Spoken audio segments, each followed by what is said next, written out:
Hi everyone, I'm Tanaz from foreverconscious.com and this is your weekly energy forecast for the week of May 24th.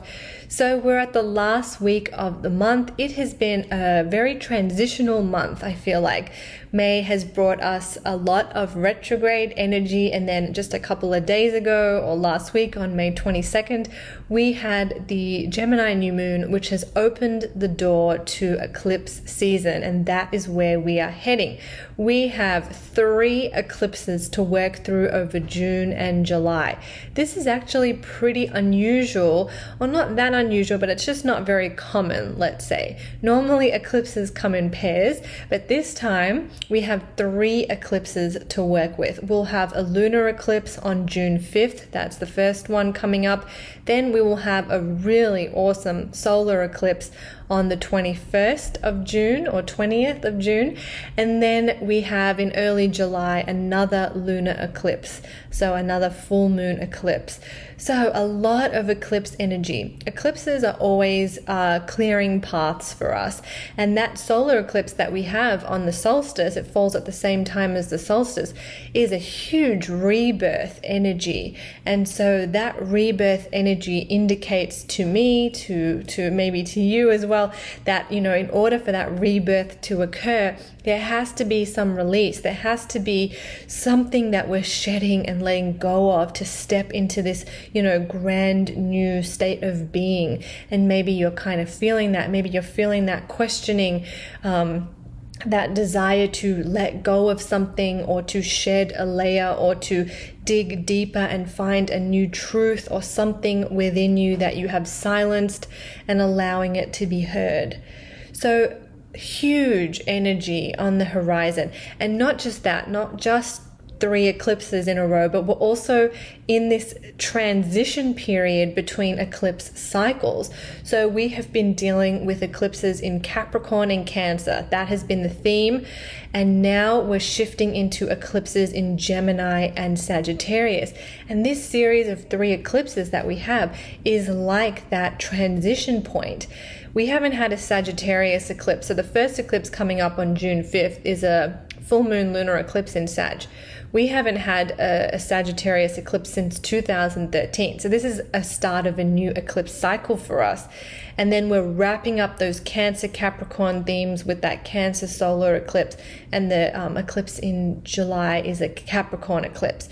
So we're wrapping up Cancer Capricorn. We're heading in to Gemini Sagittarius eclipses. So not only do we have 3 amazing gateways to work through, we also have a whole new eclipse cycle bubbling. So I'll talk more about these as, you know, we get a little bit closer to them, but I want you to know that that's where we're heading into.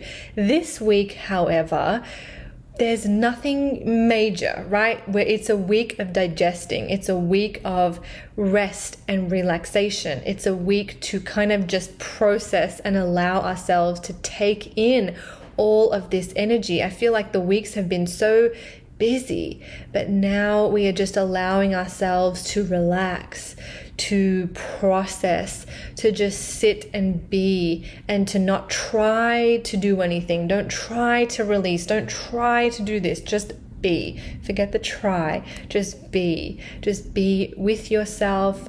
Be with your moods. Be with your feelings. Be with your thoughts. Just allowing yourself to be. And also for me this week, I reach on the 29th, I reach the 3rd anniversary of my sister's passing, which, you know, my sister and I were very close. If you like what I do with Forever Conscious and all my articles, I have to also give a shout out to her, because I feel like when she was with me here on this earthly journey, and also now as she's with me in the angelic realms, she has been a support and a light.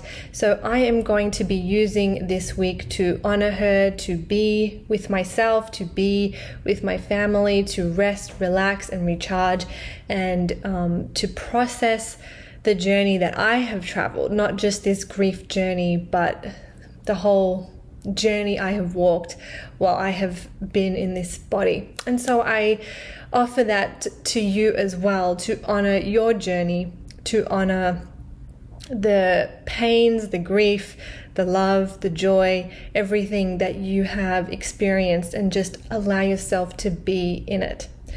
So that's how we wrap up the month of May. There are a couple of other little things happening in that first week of June, which I'll let you know. So we have Mercury slowing down, another planet getting ready to go retrograde.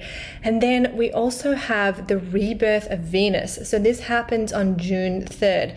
And I wrote a whole article about it, but basically it's retrograde Venus aligning with the sun. And this signifies the rebirth of Venus, Venus re-emerging from the underworld, as we call it, or emerging from the night sky where she was shining brightly, emerging as a morning star. We don't actually get to see her just yet because she's right there in the path of the sun, but eventually by June 13, we'll see her rising as a morning star. So this is considered on June 3rd, the rebirth of Venus. So our heart energy center, which is ruled by Venus, is what is getting a rebirth. We are blossoming. Our heart is opening. We have reached a new stage of love and enlightenment and fullness in our hearts. So open to that. Know that it's coming. I'll talk more about it next week, but I just wanted to let you know it is there. I'll put a couple of links below if you want to read any more on what I've talked about. I hope you all have a wonderful week. I am Tanaz from foreverconscious.com. Thank you so much.